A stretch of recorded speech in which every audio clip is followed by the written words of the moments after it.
6 weeks after my son was born, I went out and I had this terrible hangover filled with guilt and shame. But at that point, I never ever thought, well, maybe I should stop drinking. It wasn't at all something I wanted to do. And so for 4 years, I continued to drink, and that's where I got really stuck and really overlooked.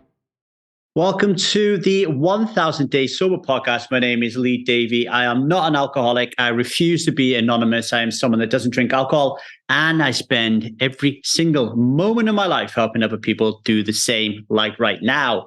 Today, we have a guest all the way from the Sunshine Coast in Australia. Her name is Victoria Vanstone, and she is the mother of 3 children. She has a very scruffy dog, apparently, and a very patient husband. She is originally from the UK, and she's been writing about motherhood and her journey through sobriety for about 2 years now. Victoria started writing on the exact day she actually quit drinking alcohol, and she found that her writing became her outlet and her distraction from peering in the fridge at those cold bottles of wine. She's found letting out all of her fuckupery on her blog and in her upcoming book has really helped solidify her sobriety and led her to understand herself and her destructive habits in a more wholesome and intricate way. You can learn more about Victoria and check out her writing at drunkmummysobermummy.com. Okay, drunkmummysobermummy.com. She's also the co-host of the Sober Awkward podcast with a good friend, Hamish, and she tells me that they have a lot of fun over there, so check that out, the Sober Awkward podcast. And she's also the co-founder of the Cuppa Community, which is a sobriety social network. And it's free to join. So if you are looking for somewhere to call your home, then go to drunkmummysobermummy.com and click on the link that says Cuppa Community, and you can join for free and get talking to like-minded people about this incredibly important issue. Why did I get Victoria on the call here? Well, for me, I actually found her on Instagram. Liza, my wife, sent me a few posts that she'd done, and I reached out to her because sobriety, alcohol has its unique problems and issues on all of us, right? Very differently. But there are also some legacies here, right? There are legacy burdens that alcohol causes. And one of them is for a mom, you're pottering around quite nicely one day, drinking alcohol and getting smashed and puking in a bucket. And then all of a sudden, someone tells you have a human being growing in your body. And you have a decision to make in those 9 months about whether or not you're going to stop drinking completely, whether you're going to drink a little bit, what are you going to do? That in itself is a massive issue.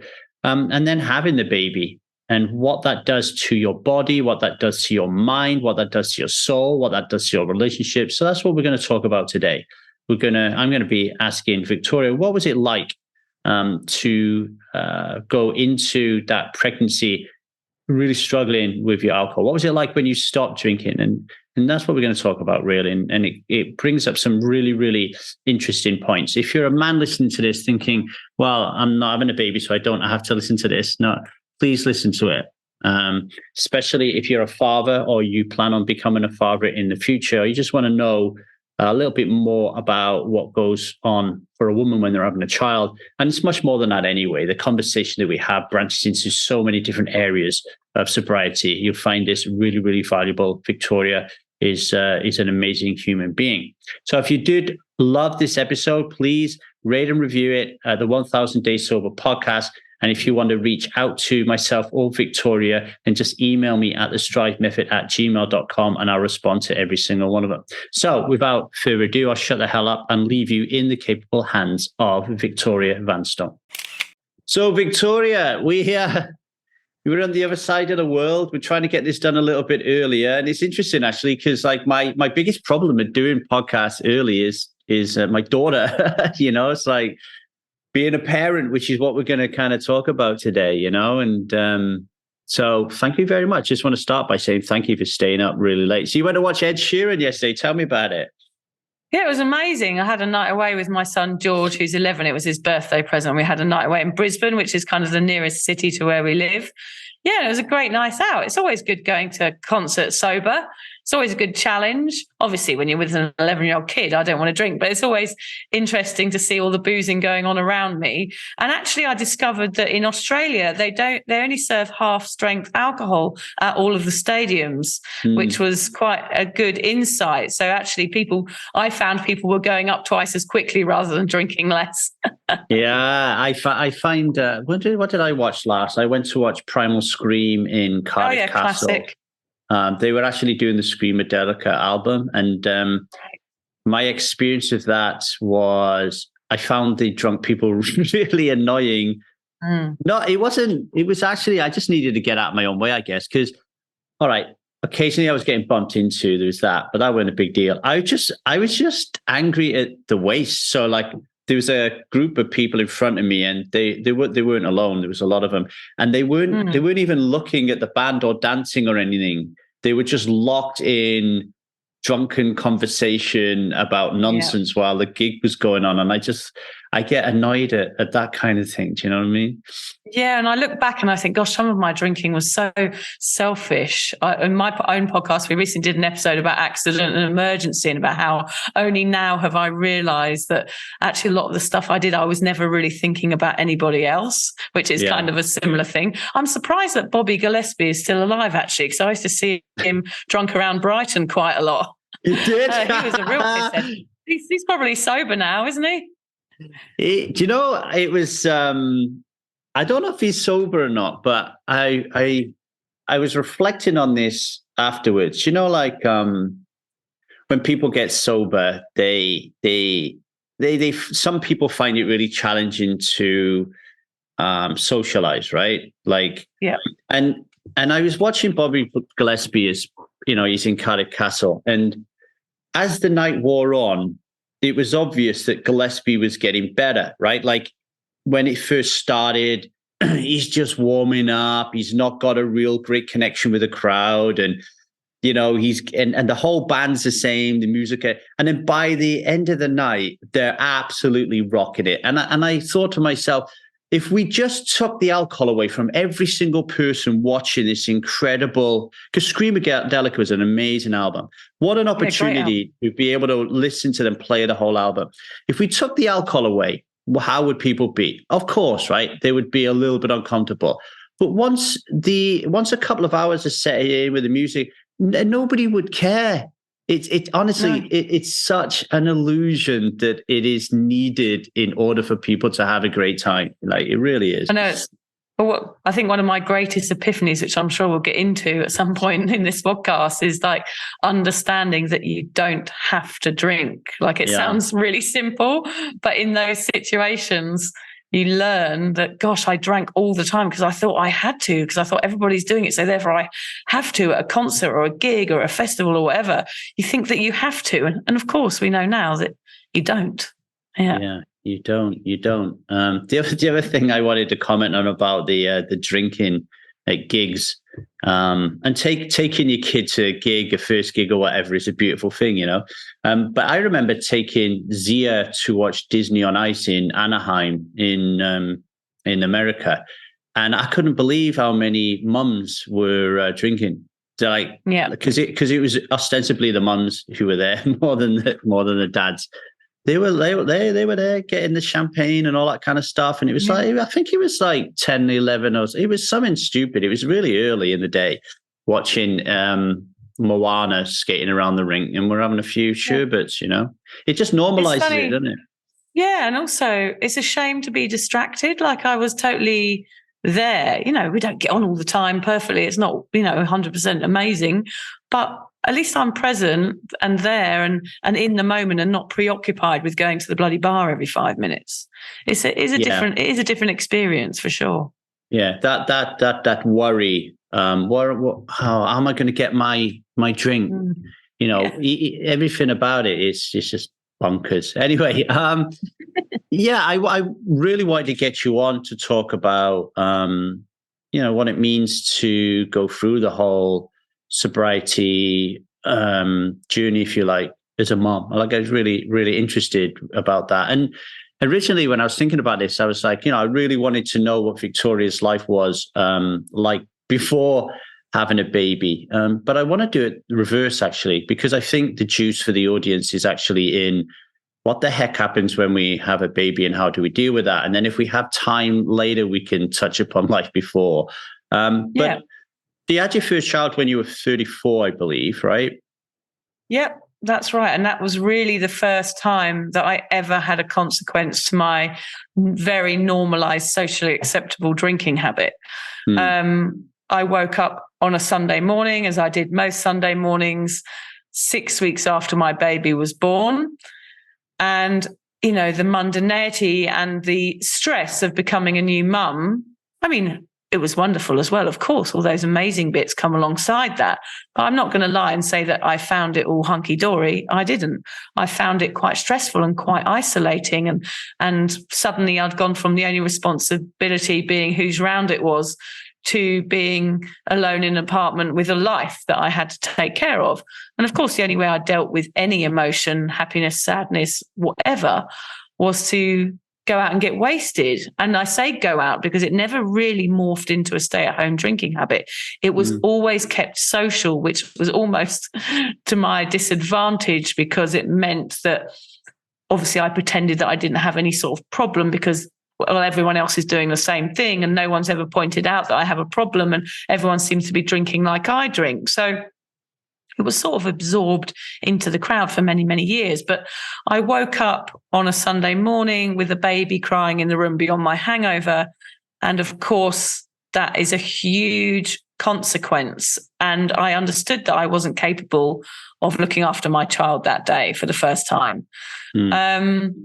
And that filled me with guilt and shame and anxiety. I had experienced some anxiety in my early 20s from some recreational drug use. I was sort of a bit of a raver and had probably taken too many E's. So and that day, that Sunday that I woke up, I kind of regressed into that 20-year-old girl who was having anxiety again. And it was one place that I knew I never wanted to return to, but I could feel that anxiety returning because I wasn't capable of being there for this perfect life that I had created and chosen to be responsible for. That's how it started, I guess. Let's we'll return back to this in a minute, but if we just rewind a little bit, I'm really curious. What is life like? What is life like? What goes through your head? How are you thinking when you find out that you're pregnant? And then this whole, should we drink? Should we not drink? How much can we drink? How much can't we drink? Safety of the baby. And then, you know, your husband or your partner or whatever, if you are in that relationship, obviously my mum, when she had me, she was alone. I don't know your backstory in that case, but I think you had a partner and everything. They don't have to give anything up.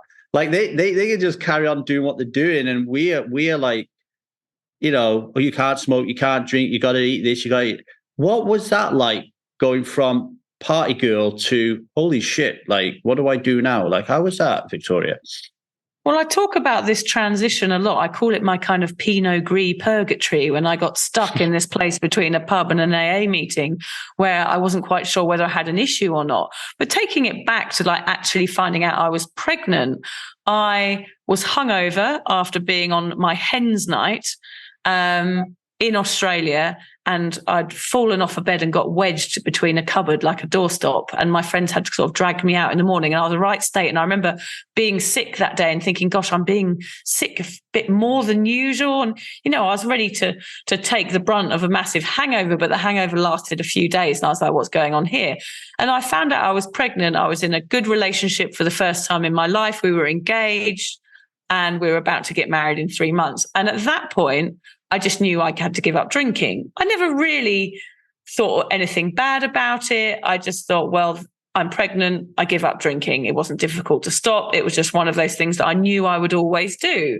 And my husband drank on our honeymoon. I remember sitting in Bali, watching him get pissed every night, which probably wasn't the most enjoyable thing. But I never questioned it. I just thought, well, you have a good time and I'll be back with you in 9 months when I'm ready and I've had this baby. Yeah. I never thought of withdrawing from my lifestyle because that was my kind of entire identity.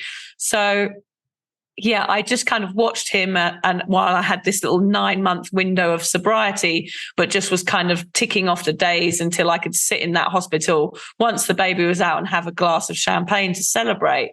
So sobriety was never in my conscious. It wasn't in my radar. I never considered it, even though I did have these moments in my life where I didn't drink. And that kind of prolonged the problem almost, because there was never a point where I thought, oh, I can stop. You remember, I stopped when I was pregnant. I stopped then and I stopped then. So it almost prolonged the agony because I felt like I could stop whenever I wanted. Let's just reflect on that a little bit, because I think this is a really interesting point for people to reflect on. I'm not, and if they have the power and the capability to use it as a catalyst to change, great. It might not be, but it is definitely worth reflecting on, right? I know I'm talking really hypothetical here, but let's just imagine that at that time I said to you, let's try and not drink for 9 months. There's no baby, there's nothing. Let's just try and not drink for 9 months. I'm going to guess that you would have found that really, really difficult. I would not have done it. Right. Yeah. And now we give you a baby. And look, I know there'll be a lot of people listening to this who would have drank some alcohol, maybe not even stopped during their pregnancy. And this is a really difficult thing we're dealing with. So, I'm not talking about this to shame anyone. I think it's a really, really important point. Then you have a baby, and actually societal norms dictate and make, it's almost like there's a rule. Okay, we've got a baby, so like we're not supposed to drink or smoke or go take some cocaine or whatever because we have this baby inside our belly and we're responsible for it. And now we don't drink for 9 months, but we don't say to ourselves, we're going to quit forever. We just say, okay, we're not going to drink for 9 months. Now, for people listening to this who are really, really, really struggling to stop drinking, and they're women, and they did stop for those 9 months. Now, I just invite you to reflect on that and the difference between the so-called physical addiction to alcohol and the psychological and addiction to alcohol. And it really, for me anyway, it's like it's a good pointer to say, look, this is a head game here. Like, I know there's a lot of people out there that if they stop drinking, they'll die, et cetera, et cetera. But as I keep spouting off, they're not people who come to strive. I don't see those people, right? I see people who come to me pretty much like you were, Victoria, who say, I can't stop drinking, but you did, and you can do it again. Your reflections on that. Well, I think, as I said, I had never considered it because it was so much ingrained in me from a child that you drank to have fun. So all I thought was, well, I'm going to stop now and then I'll rejoin the party in 9 months' time.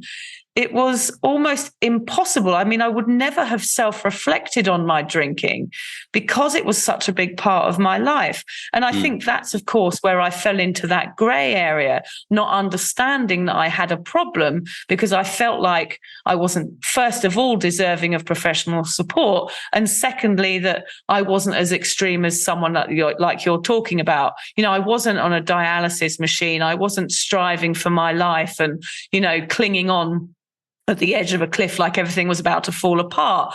I was very, very functional. I was a very normalized binge drinker like everybody else I knew. So it is an interesting place to be in that sort of zone where everyone around you does the same thing. So why would you question? But of course, like everybody, I was questioning on Sundays when I was hungover, lying in bed, saying to myself, I'm never drinking again. But then, of course, I was waving a tenner at the barman by a Thursday afternoon going, right, it's happy hour, who's in? But that's more to do with that mental attachment that I had, that alcohol equals fun. I couldn't separate myself from it because I didn't want to, and I didn't know that was a possibility.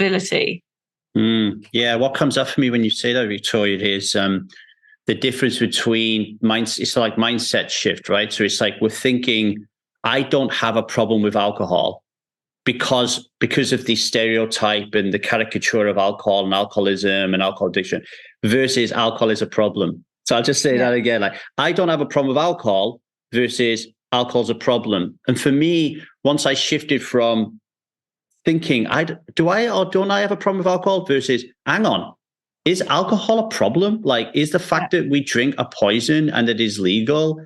And we talked about E, for example, and E is not legal. Like, what's going on there, right? And that was a shift for me. It was like, now I'm focusing on something very, very different. And also, I think further down the line, after I'd stopped drinking, I understood this spectrum of alcoholism. I started to see, right, there isn't one thing that suits everybody. There isn't one type of help or one type of drinker.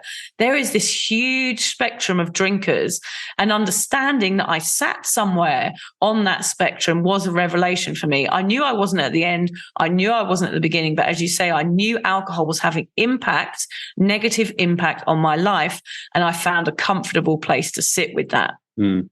Yeah, and I really hear you when you're going through this thought process of, do I have a problem or not? And you look around and you see that everybody, this is obviously a lot of people are just drinking the same, or if not more than you, and there is no conversation of whether it's an issue or not. It really fucks with your mind a little bit, doesn't it? Because then who wants to be the person? I get this with my parents.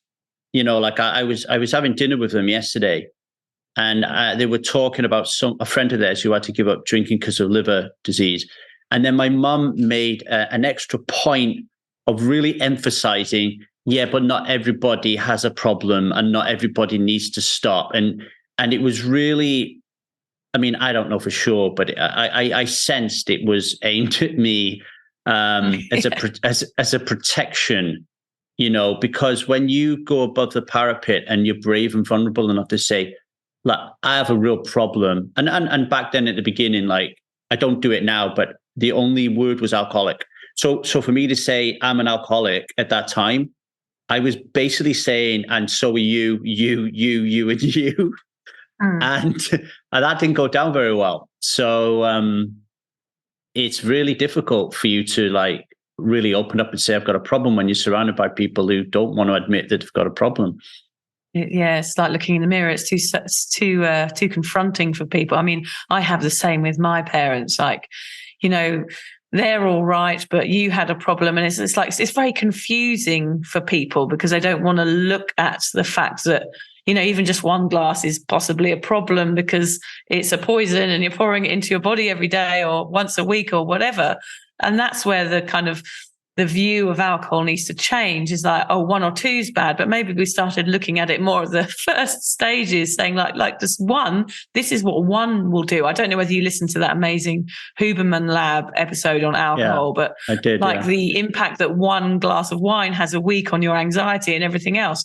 It was absolutely fascinating. So I do think they need to turn turn it around a little bit into being the impact of alcohol as a whole, rather than pointing the finger and saying, you know, the line's drawn here and you've stepped over it. And because that brings all that shame and all that, oh, well, I'm a bad person now because I've stepped over the line. You know, where is that line? And how do we see that, you know, amongst friends when we're out? Why is one person okay and the next person not? I think as you say, we need to look at alcohol as the bigger picture and say, why is this available to everybody? Because actually it's causing damage no matter how much you drink. Yeah, I know this is like really controversial, I guess. I mean, I don't drink. I'm never going to drink, you know. But if I wouldn't take on the mantle of trying to remove alcohol from the world, because it's just a losing battle, right? I mean, it's just never going to happen. So I'm kind of like, okay, what's the best of this?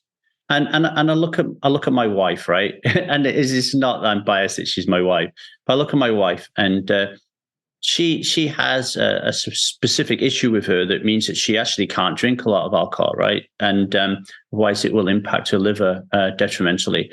I rarely see her drink, you know, rarely. The other day we was shopping, and we was in a health shop, bizarrely enough, buying some like organic, healthy foods. And you know, like all health shops these days, they have, mung beans. They have healthy alcohol. And she was just like, you know what? I feel like a pale ale.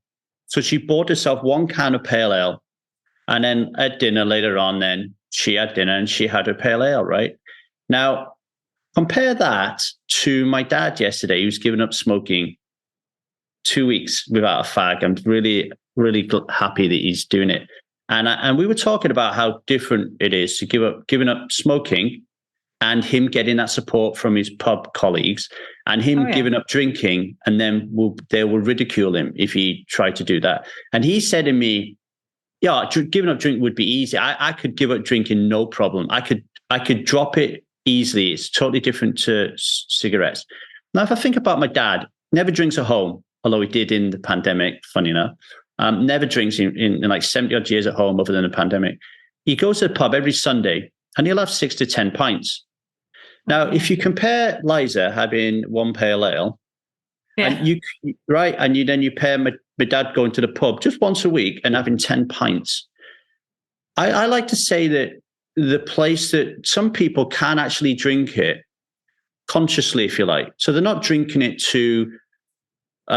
because society is ingrained that they need to do it, and et cetera, et cetera. And they're not drinking, they just want trauma there's no trauma, there's no inner child stuff. And then my dad's just locked in this unconscious pint after pint after pint after pint. And Huberman said, didn't he? The problem with alcohol is when you drink one, you'll feel uncomfortable, and then you need to have your second one. Yes. Yeah, and William Porter says the same thing. Yeah. Yeah. And I listened to that and I said, yeah, but, and I'd love to go on his podcast and talk to him about this. Yeah, but I don't think my dad's in the pub and he has a pint and then something in his head says, oh my God, I'm feeling really anxious now. I need to go and have another pint. No. My dad's in the pub from 12 o'clock till 3 o'clock before he goes home for his Sunday dinner. And his job is to drink as much as he can before he goes. It is not anything in his brain saying, oh my God, you're feeling really nervous, you need to have another pint. That is not what is really happening in the world in terms of addiction. You know what I mean?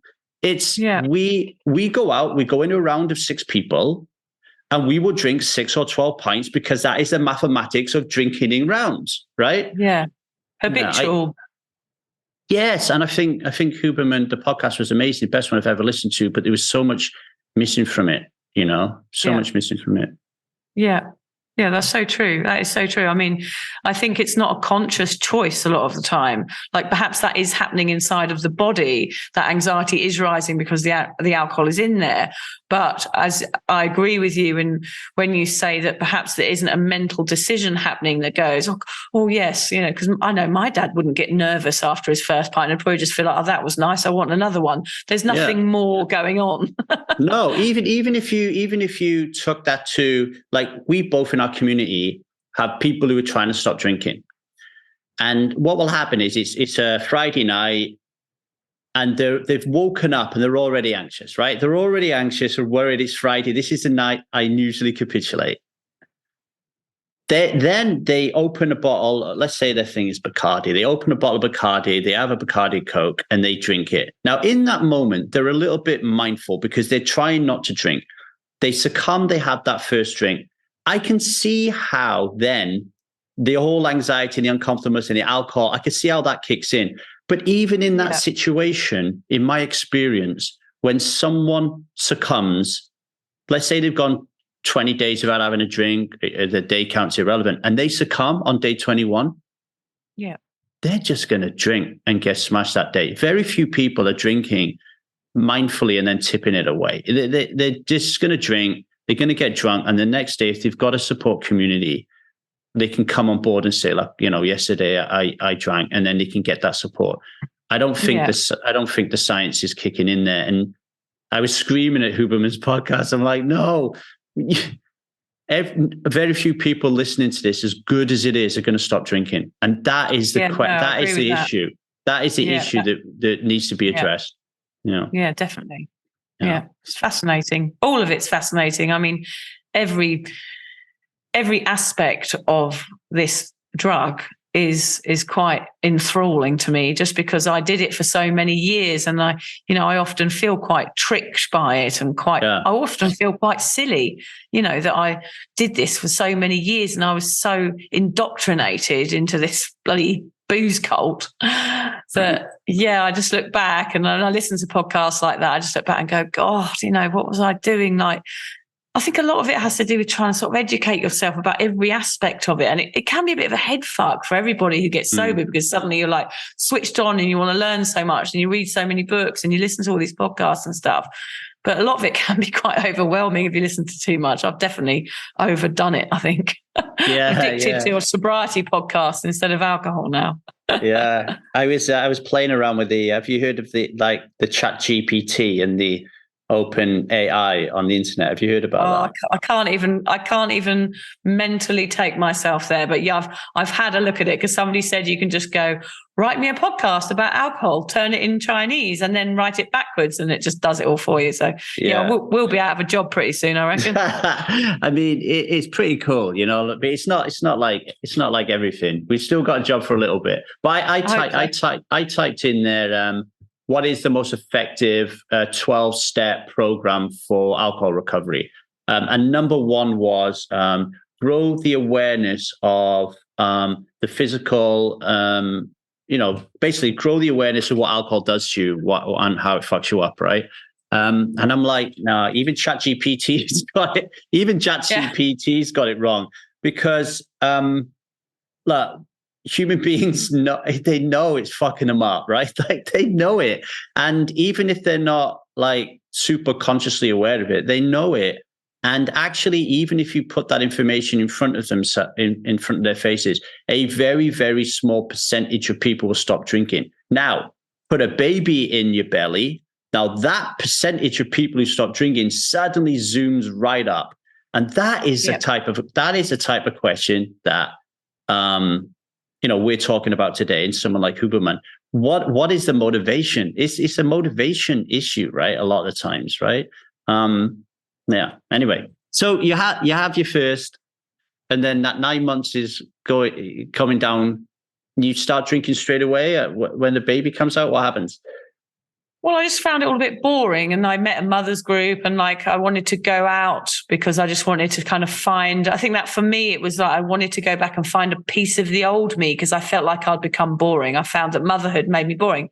I loved that child more than anything in the whole world, but I found like part of me was being sucked away into this new me, this new person who wore kind of like mum shorts and hung out the washing and did all these things that I wasn't normally doing. I'd been traveling for 10 years on my own and had gone from being this nomad to being stuck in an apartment with beige walls, thinking about, how many loads of washing I had to do. So it was a huge transition for me, and it wasn't easy. And the only way I knew how to deal with that was to go out and wash it all away. And so that's what I did. And 6 weeks after my son was born, I went out and I had this terrible hangover filled with guilt and shame.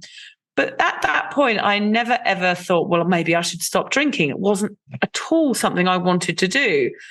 And so for 4 years, I continued to drink. And that's where I got really stuck and really overlooked, actually, because I was a successful mum. You would have seen my Facebook page. It was all, Australian beaches with perfect wraps and rolling waves. And, I was a good mum. I was never drunk in front of my child or anything like that.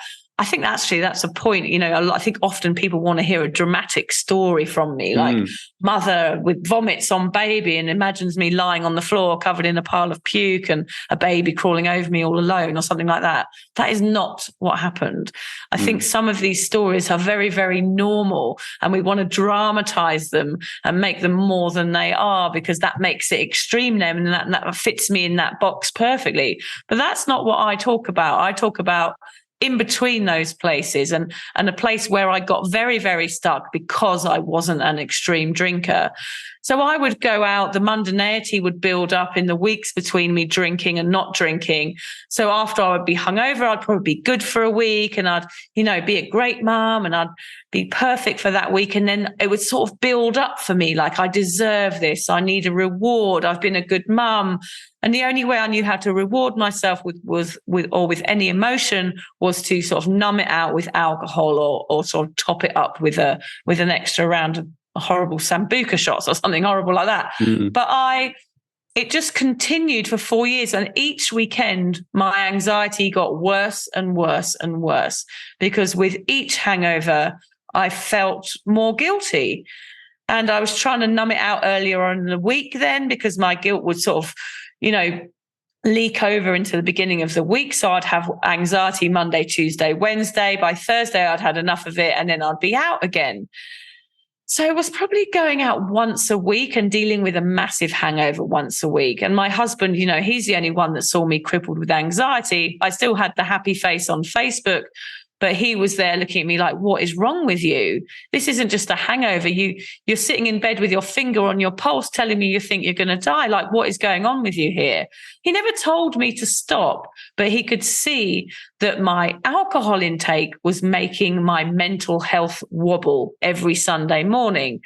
But I put on a brave face throughout it because I couldn't see another option. All I wanted to do was learn how to drink better. And I used to go out on nights, like I'd start off, go, right, I'm just going to have one. I'm going to learn how to moderate. I'm going to have, water between wines, have fish and chips before I go out to line my stomach. I did all the tricks, but I always drank more than everybody else, I realize now, and I was always more hungover than everybody else. I remember looking back at my friends while I was stumbling around in a pub or something, and everyone would kind of be propped up with a glass of wine, having their few sips, looking all prim and proper, and I'd be sort of stumbling around a dance floor somewhere. So there were signs there, and there was loads of red flags throughout my life saying that you drink more than everybody else and everybody else seems to be all right and you're completely off your trolley. But I was never, ever capable of heeding the signs. But the anxiety got worse and worse and worse. And the only way I knew how to deal with it was to get pregnant again. And that's what I did. And so that I gave myself another 9 months to stop this anxiety monster from infiltrating my life. And I got pregnant again, had another 9 months of sobriety, which was, I know it sounds weird to get pregnant to stop anxiety, but I did want another child. And it was kind of the perfect answer. It meant I didn't have to stop drinking, but I could get rid of the anxiety. Becoming ambivalent around our alcohol use is confusing, uncomfortable, and downright terrifying. Alcohol is so embedded in our life that we can't imagine our life without it. And at Strive, we get that. So why not take one step at a time, starting with diving deep into our book, The Strive Method, Control Alcohol for 30 Days Before It Controls You for the Next 30 Years. Head over to www.thestrivemethod.com to purchase and receive a Santa sack full of freebies today. Talk about that anxiety a little bit more. What was it about? What was surfacing? I don't know if you've ever done any work on it per se, but what and how alcohol was involved in it? Well, I had cognitive behavioral therapy in my early 20s when I had, which I realize now was probably alcohol related as well, because my recreational drug use when I was living in Brighton in my early 20s got out of control and made me quite mentally unwell. And anxiety really ripped into me then. I used to have massive panic attacks. And I actually had to move home for a year and live back in Reading, where I'm from, and, stop drinking, stop smoking, stop everything for a year. And I was really unwell. And I've always had a fear of returning to that again because I felt like I wouldn't survive it twice. It was really traumatic for me and traumatic for everyone that saw me because from one minute I was a party girl to the next day, there was no one there. And, I moved away from all my friends, and I just knew that I couldn't go through that again. And that's the feeling that reappeared later on in my life after having kids. And I felt like if this was coming back, and then I developed a fear of it, of course, and then the circle of anxiety begins.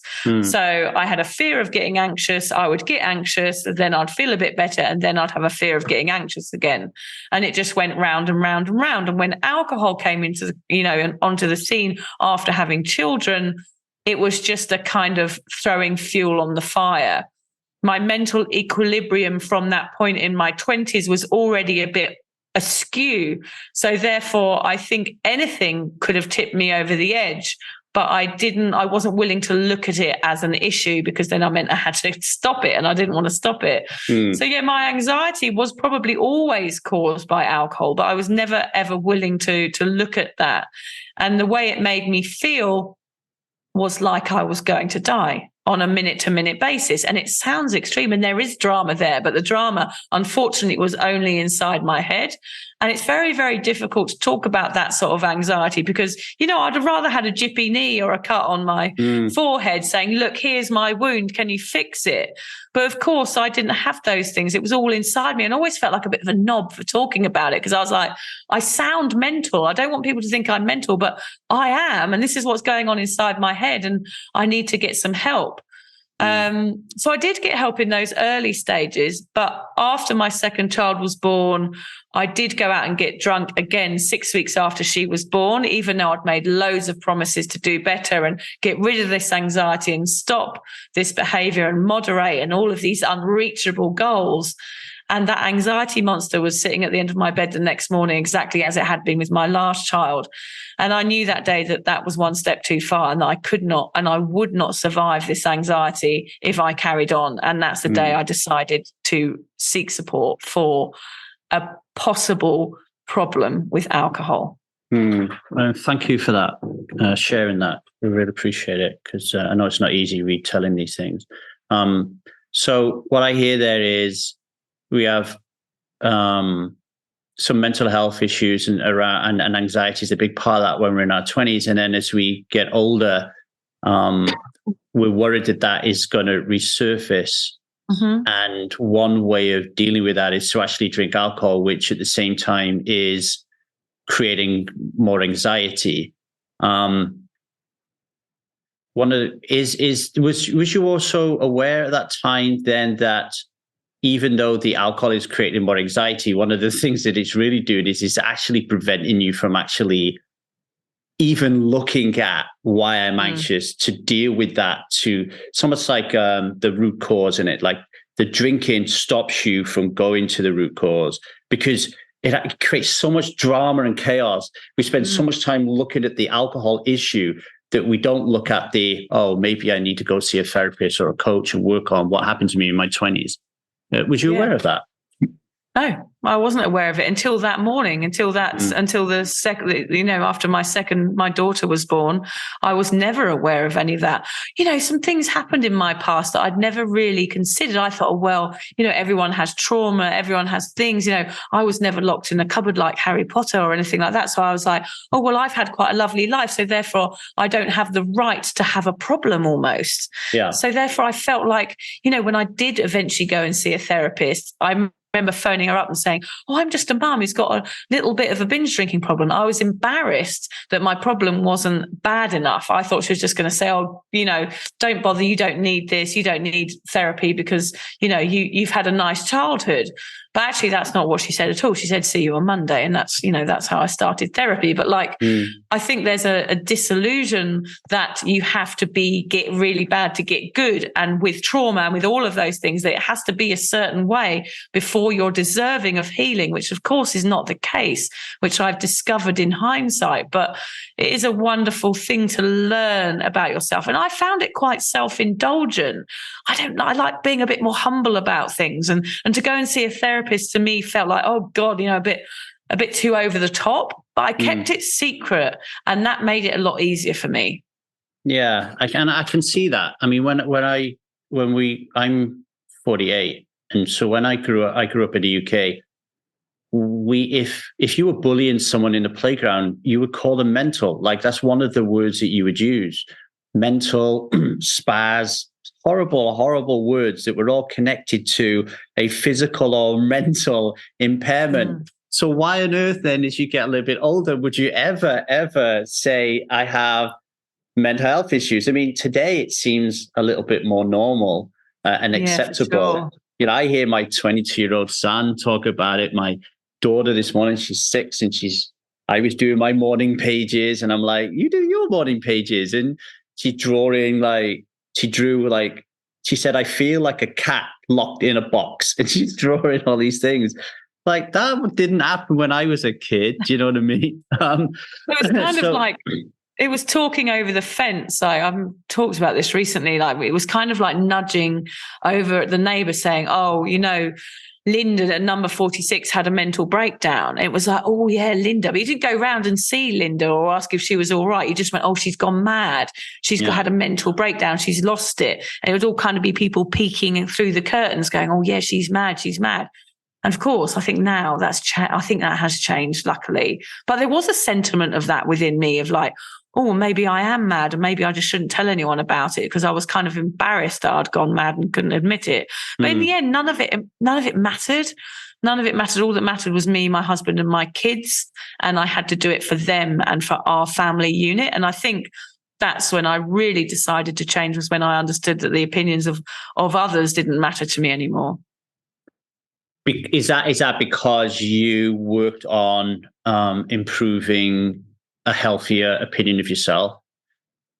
Well, I think what I worked out was, after, many hours in a small room with a lovely lady to guide me, I worked out that all my life I had been a massive people pleaser. And my parents were huge partiers, and all I'd wanted to do was to join in this massive party. And then there was an incident at school when I was 15, where my two best mates decided while I'd been on holiday that they didn't want to be friends with me anymore. It sounds minor, but for me, it was utterly life-changing. It was heartbreaking. And from that day on, not only did I want to make friends, but I wanted to keep them. And the only way I knew how to do that was to entertain them, be the funniest person in the room and the one with the line of Coke, the drugs, the bottle of booze, and have VIP passes to the Big Beat Boutique or whatever. So I created this persona for myself because I was a massive people pleaser, and it was coming from a good place. It was my heart saying, I loved my friends and I want to be your friend and I want you to stay with me. And it was quite sad, really, discovering that about myself. But it was also enlightening because it meant that I could heal that situation and move on from it. And that's what I learned to do in therapy was, it is that inner child stuff, going back to who I was and saying, it's okay, this wasn't your fault. And you can rebuild your life in a way that you want to do it. And that's what I did. That's exactly what I did. I went into therapy thinking like, I've got a little bit of a drink problem, perhaps, and coming out going, I've definitely got a bit of a drink problem. And I realized that I could change and evolve and take the parts about me that weren't working for me and take them out and find some new ones that would.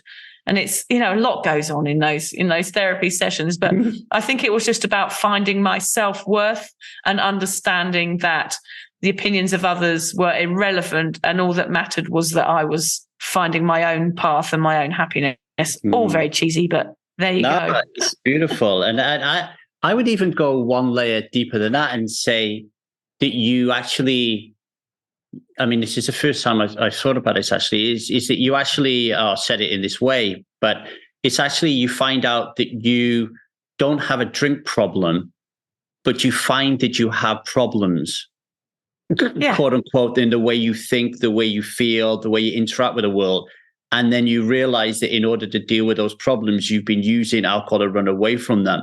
And I think reframing it like that can really help people, but also terrify them, because if you take away that alcohol, then all of a sudden there's nothing it's almost like the alcohol is the security system that prevents the shadows from taking over your mind, right? And we have no idea how incredibly powerful we are and how capable we are of dealing with that until someone puts you on a desert island where there is no alcohol with your brain, and you just have to fucking deal with it, and you realize, oh shit, I actually can do this. Or in the case we're saying, putting a baby in your belly, and you deal with it. And also, I don't think sometimes people realize that sort of trauma is relative and that you're allowed to feel sad about that situation. There were many other situations in my life that I'd glazed over and just gone, oh, well, that happens, shit happens, that happened to me, but that's okay. But actually, when I really dug into it, I thought, well, actually, that isn't okay. And that actually wasn't my fault. And why did that happen?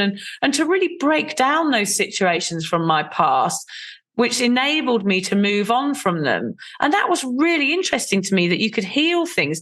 I just thought, we're just going to be going over loads of old stuff and it's not going to help anyone. What's the point?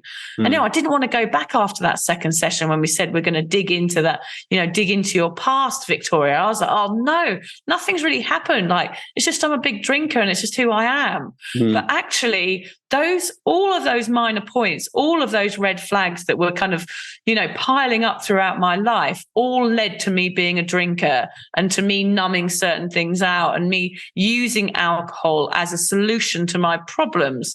And it took therapy to really, thread that together and then understand what I could do with it and what was left over. Yeah. Oh man. This is super powerful stuff, everyone listening. Yeah. I just want to accentuate this, as a coach who helps loads of people deal with this. I'll give you an example I see so many times in my clients, right? I'll get a beautiful woman. She'll come and work with me and I'll say to her, what was your, or they'll start talking and sharing their story and they'll say something that could be perceived as potentially derogative towards their parents. And they'll put the brakes on and they'll say, oh, but my mom and dad were really amazing. Like they were great parents. I don't want to say that they weren't. And I'm like, oh, yeah, I hear you. And then a little bit later on, we'll be doing some work going in the child. And the woman, for example, would say, yeah, and there's this, like you could be like, I feel unloved. Okay, when was the first time you ever felt unloved? Oh, okay, and they'll go into it. And it'll just be something as simple as, and this happened this morning with my daughter, for example, right? It'll be simple as I run into the front room and I saw my dad and I asked him to play with me and he said no. And in that moment, I just felt utterly worthless because he says no quite a lot. And that could be it. And it's like just allowing that person in that moment to connect with that 6-year-old who desperately wanted love and attention from his father, but couldn't get it for whatever reason. And then that turned itself into, I have this personality trait where the approval of other people becomes really important to me. And if I don't get it, I'm going to feel really anxious. And then I'm going to drink to deal with that anxiety. And because it wasn't rape, murder, terrorism or whatever, you're not allowed to go through that experience. Yeah, you are. That and you can learn from it. Yeah, learn from those experiences. Yeah, so much. I think it's funny you say that because I do find myself doing that. Like, especially with my parents, I say, yeah, they were good parents, but. And I found after a while, especially, I think I would never have discovered this, but I found myself blaming a lot of situations that I was involved in. I was saying, oh, yeah, it was those friends at school and that I grew up in this family and this environment and this culture and normalized binge drinking and, the government and all of these other things. And I had all these things floating around me that I could blame. But none of them were going to solve my problem at the end of the day. Yeah. And it was only when I turned it around and pointed the finger straight back at me that I went, well, the only person that's going to deal with this is me. And blaming people and things and situations is actually not going to solve anything. And it's just going to lead me down a track where people I love are going to get wounded and it's going to hurt the hearts of all sorts of people in my life, which I never wanted to do. And when I turned it around and I looked at myself, and I understood my own behaviors a bit more, I understood that it was always my hand filling up the glass. It was my hand reaching into the fridge for a cold bottle of wine for whatever reason. It was me waving that tenner at the barman. It was me, sitting on a pile of mud at a festival ordering another pill. It was always me. It was my behavior. And the only way I knew, I'm not saying blame, I didn't blame myself. I could see how these things had made me who I was, but that I was never going to change it by keeping that in the forefront of my mind. The only way I was going to change was to say, well, I am the intrinsical thing here. It is me that's making this choice to drink. And that day that I discovered that mentally, where I took responsibility for my problem, was the day that I stopped drinking and never drank ever again. Because I knew it was me. I was the thread that was sewing all of this together. And I could have gone, blaming everyone until the cows came home. But I knew after a while that was not going to solve anything. Yeah, and like you say, you're British, right? So complaining about everything is in our DNA. Huberman should do a whinging podcast poms, they on call that. us over here. Yeah, whinging poms. And then now I like that. What I'm hearing there is like a real fundamental first principle of Strive. Actually, is you got to learn to take 100% responsibility for the way you respond to the circumstances and things that happen in your life. And when you do that, it's super powerful because, you said earlier on about the alcohol spectrum, right? So at one end, you've got the caricature of the alcoholic pissing his pants on the street corner. And then you've got Liza, who drinks one pale ale in a blue moon. And then understanding that we don't need to look at that in a polarized way. We actually, sometimes we're up here more and sometimes we're down there a little bit more. I lost my train of thought. What was we talking about? About comparing a normal drinker to on the spectrum. I forgot it. Totally lost. You can edit this bit out. I totally lost. I never edit anything. I'm too lazy. Oh, that was it. I'm sure it was something very interesting as well. You just nailed it actually by saying that I would edit it. Because okay, so I won't edit that because now I don't care. Yes, that I did what it. The people listening think. Yeah. So that's what I was trying to get at is when you take 100% responsibility for the way you respond and you grow that heightened self-awareness, you actually have greater empathy and compassion with your parents and other people who quote unquote wronged you, because you see your own wabi-sabbiness, you see your own perfectly imperfectness, and then you're like, oh, wow, man. Well, actually, if I'm like this, then 7.8 billion people in the world are like this, and then you can shift into a different energy. And that allows you then to go, okay, so my dad's a dick. He's never loved me ever. He never played with me ever. He never showed me any attention whatsoever. But he did keep me safe, right? Yeah. And I don't have to blame him. I could actually show him love. Yeah, he doesn't kiss me, lovely. but I'll kiss him and that's see what lovely. happens. Yeah, that's very nice way of thinking about things. Yeah. So what was recovery like as a parent? Well, I mean, it was amazing. As amazing as, just being able to function again, like from being in a world of turmoil, thinking that I was always going to have this huge anxiety monster banging my door down every weekend, to just feeling a sense of freedom. And, that weight I felt like that was lifted off my shoulders, all those years of anxiety of feeling like I had to drink even though I wasn't enjoying it anymore. It was like a boulder being lifted off my chest. I think there's some epiphanies that can happen in sobriety where you just go, oh my God, I just don't need to do this anymore. This is amazing. And I felt like that very early on, but I kept my sobriety quiet. I kept it a secret for 18 months because it felt so private, everything that I was going through. And I knew, as we were saying, like nothing else mattered apart from my husband and my kids at that point. So I didn't tell anyone. And also I felt like the only person in the whole world that had ever given up a socially acceptable binge drinking habit. I just thought people would just carry on. And I'm the only person that's ever done this. So I actually started writing a diary on the day that I gave up drinking. And also my brain had started working. It had been really kind of spongy there and saturated in toxins for so long. But that was the really amazing thing about being a parent and actually being really functional mentally. I've missed out on so much learning, I realize, and learning just to be myself and to be a good mom, but also academically. Like I didn't know that I had a brain for such a long time. And that has been that's been really a lovely experience to sort of learn again and be capable of absorbing information, because I don't think I've been capable of that for such a long time. But in terms of being a mum, I think just being present. I'm not perfect.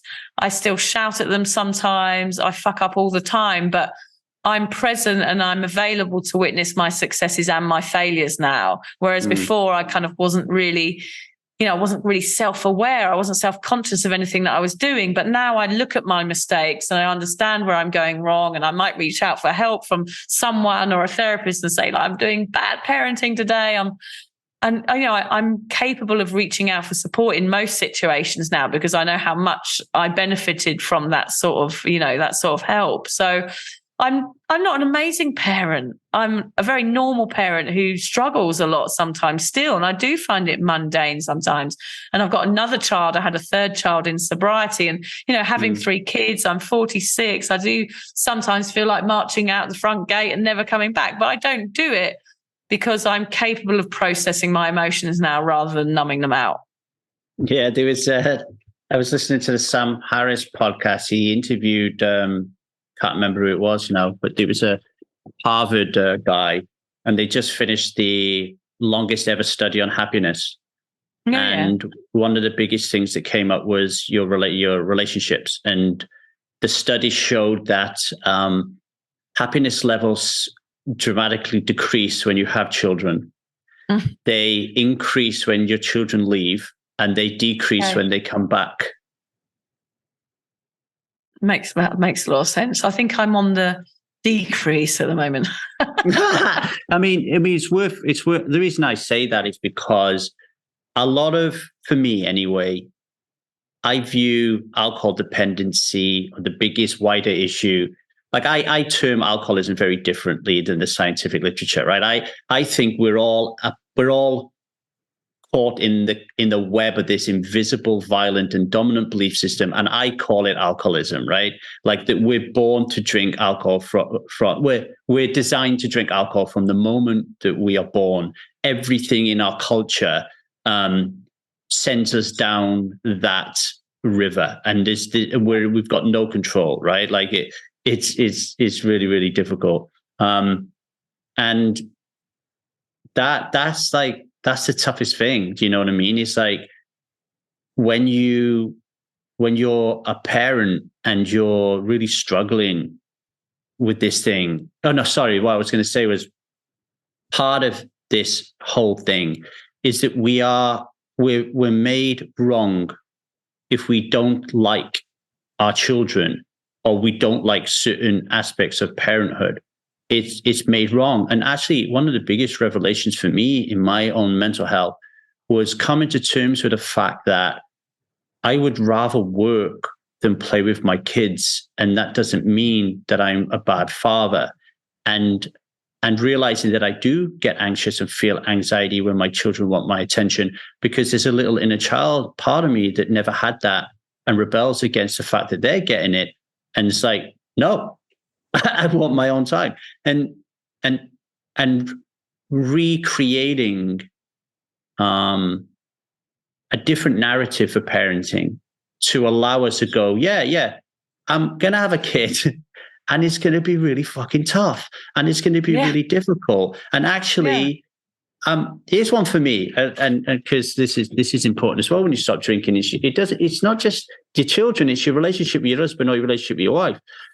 Me and Liza recently talking about having another kid, and I said the biggest thing I'm worried about if we have another kid is I'll lose you again, because you pour all your love and attention into Zia, our daughter, and I don't get it to see any of that, and you don't need me. You don't need me in that way anymore because our daughter fulfills so much of your needs. If we had a second child, I'm worried that I would lose my wife more.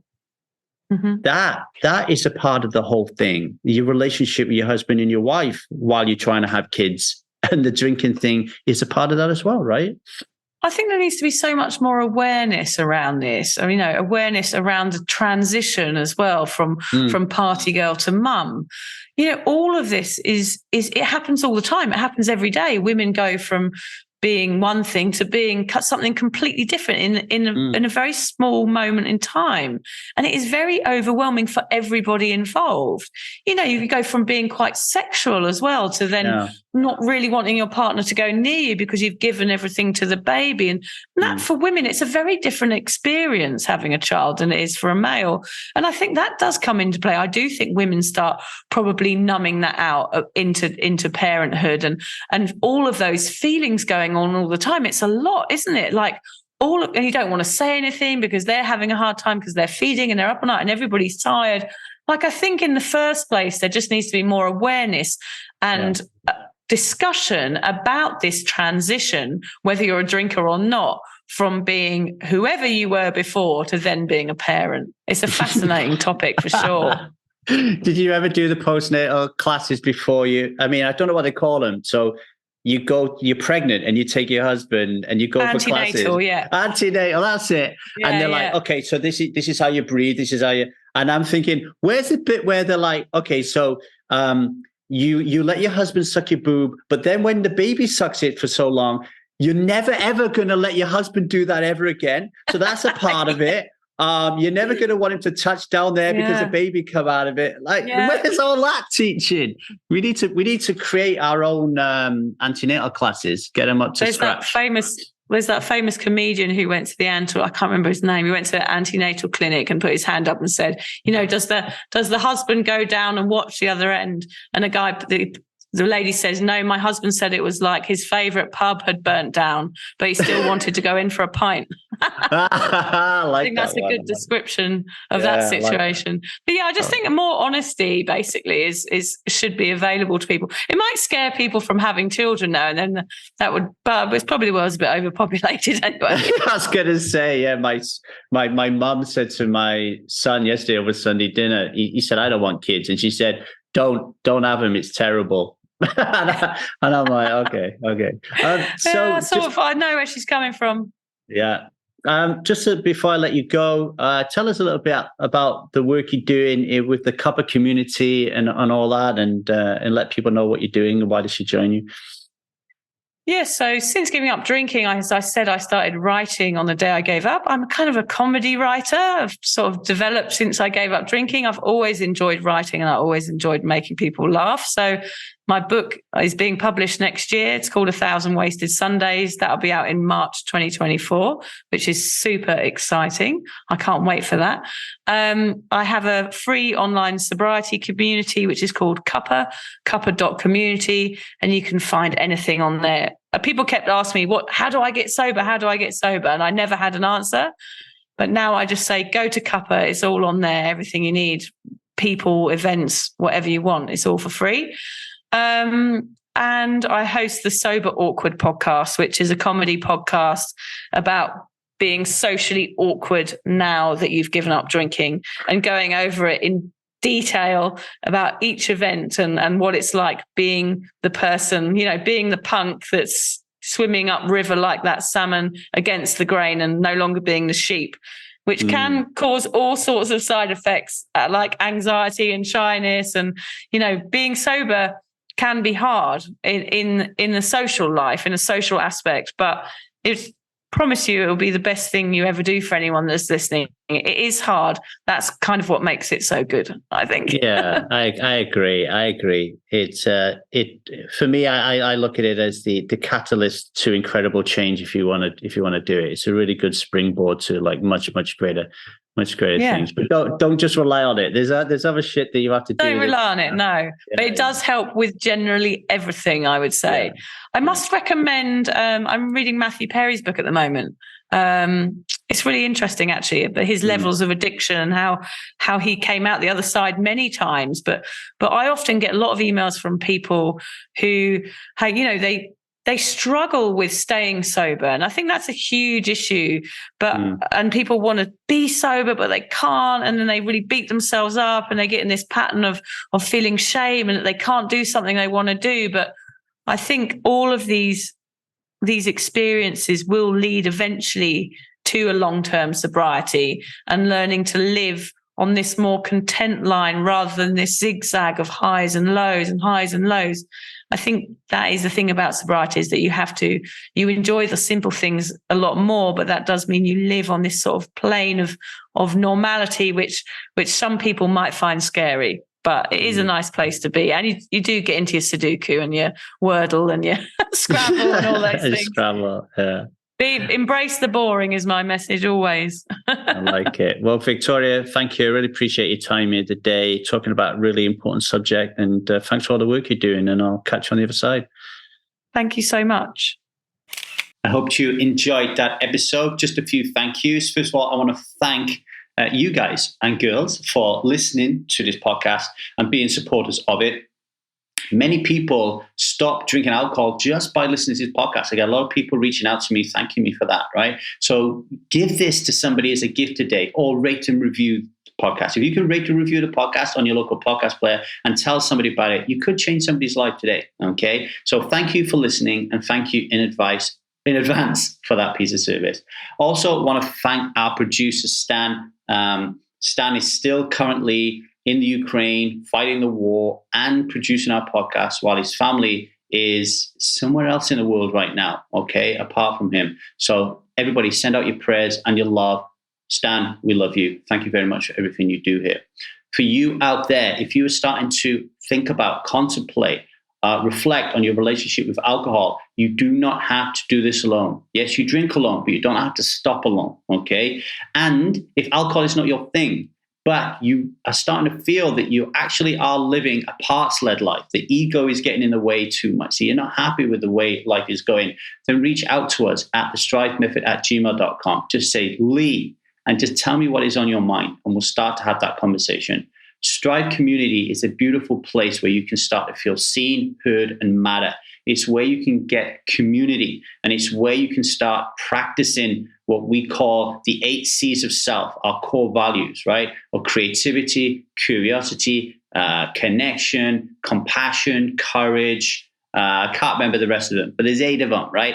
And we have our quest structured. So we have assignments, and they're really interesting, exciting. At the end of them, we say to you, come on, do this quest, right? Get involved in this challenge.